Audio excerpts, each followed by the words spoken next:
Hello, my name is Aníbal Quiñones. I'm the creative director at Grey Puerto Rico, Chief Creative Officer for Grey Puerto Rico.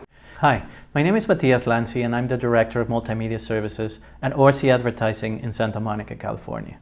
I've been around radio now for almost 50 years, and that's a scary thought in itself. Hello, I'm Matias Blasevic, Digital Creative Director at Emate, and I am Antonio Rodriguez, Lead Technologist in Emate Agency.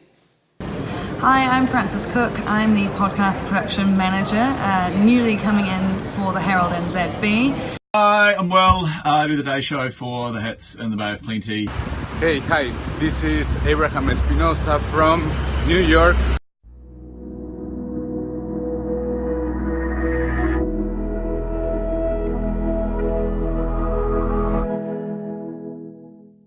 I've been asked to speak about radio, something that excites me very much because as a young man I used to listen to radio all the time.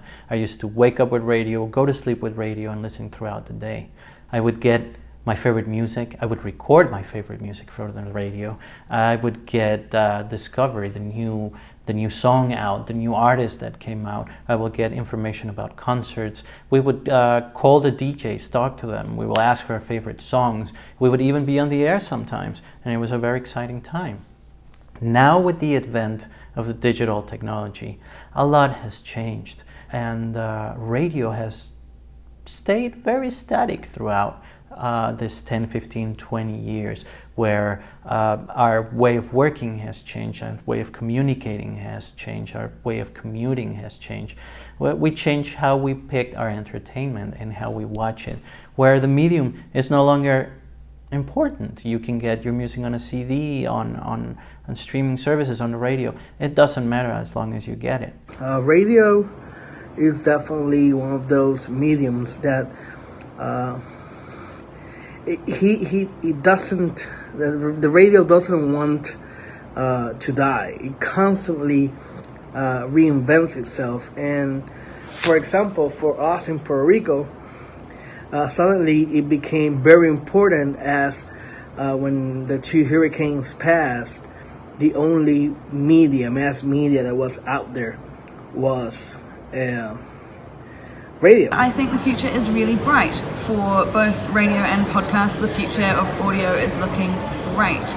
A big misconception sometimes is the idea that podcasts and radio are competing with each other. Turns out that they are quite complementary.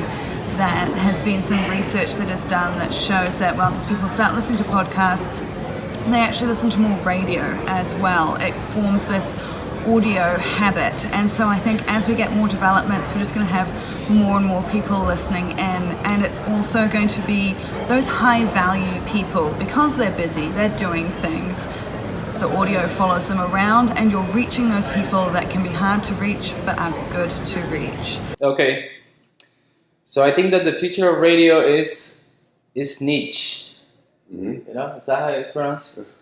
I mean, the mainstream radio is declining quickly, but it's pretty obvious. You're cramming a lot of ads, a lot of content that is not likable by most of the users, and the younger generations do not appreciate those formats that everybody's using. You know, the ads, ad, then a song, one of the top songs, add some talk shows. I think the future of radio is an evolution of who is the target, why they are listening to the radio. I actually think the future of radio is kind of everything but traditional radio. So I kind of believe that traditional radio will just continue to stay around because, I mean, it has through a bunch of challenges and all that kind of stuff. So the future of radio is what we're doing at the moment, is digital. There's a bunch of people who probably watch and interact with all of the shows that are done on radio and maybe never even actually hear that show. Also, radio is podcasting. The thing about podcasts is that the consumer has the power to listen to information when they choose to, not when the corporations decide when they want to share it. The consumer now is in control, and that is thanks to technology.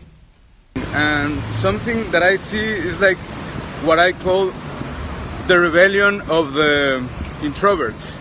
Because what I see is that anyone in the future will have its own radio station. And that will open a lot of facilities to conversations, to share your own playlist, and to spread debates around radios.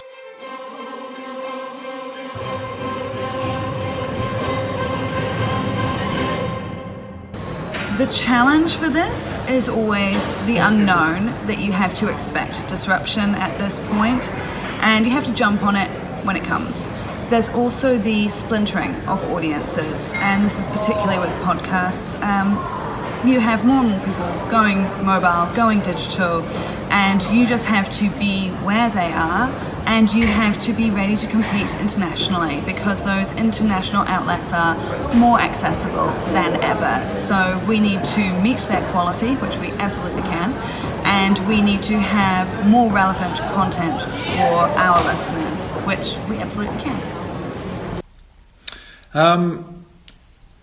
The threats, I think, one, I mentioned podcasting and consumers being able to select what they want to hear. That is good for the consumer, but it also creates tunnel vision, where the listening public will not hear any new information, and they will constantly be fed the same information that they want to hear. They will not be challenged. And this is reflected specifically in what's happening in the United States with President Trump. And his audience only listens to him, and they do not listen to competing views. So that is an issue with targeted podcasting radio.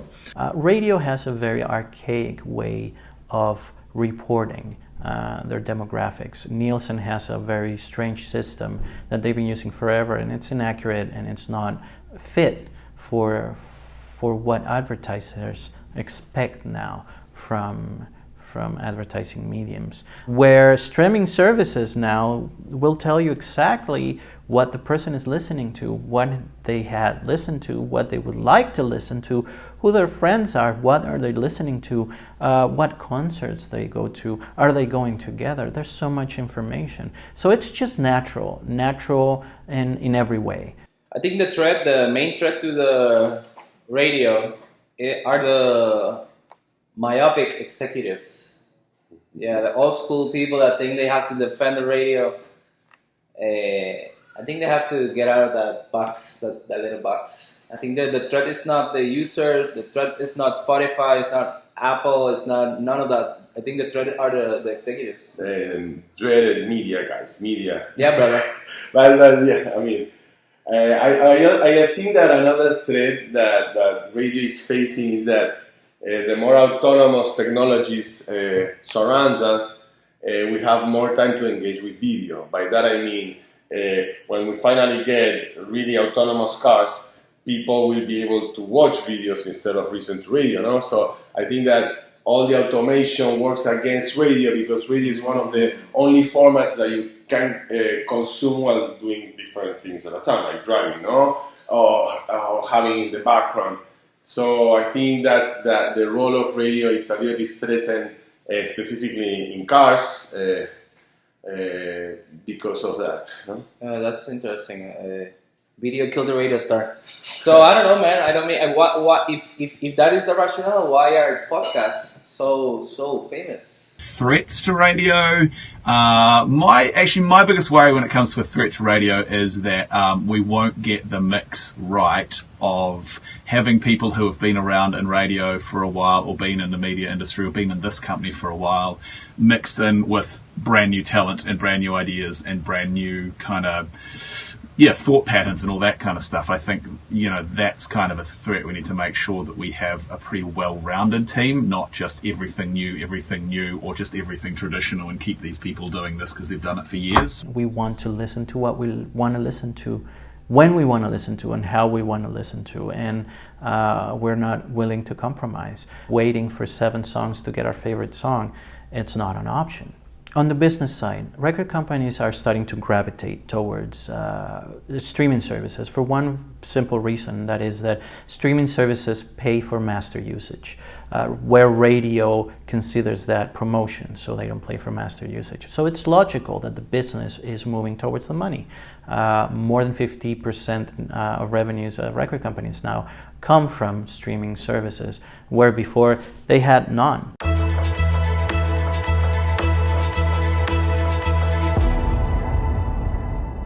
What new technologies can radio hook up with to attract new listeners? Uber's developing driverless cars. So can radio be part of that? Since the driver will now have more time in their hands, does radio incorporate visuals?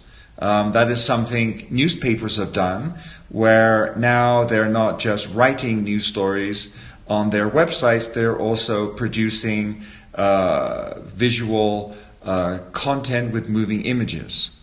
So does radio move in that direction? How technology is changing the way consumers interact with the medium.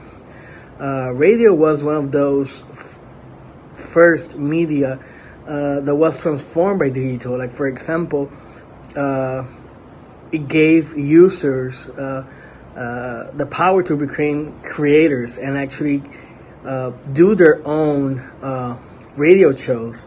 That's how we saw the proliferation of podcasts, for example.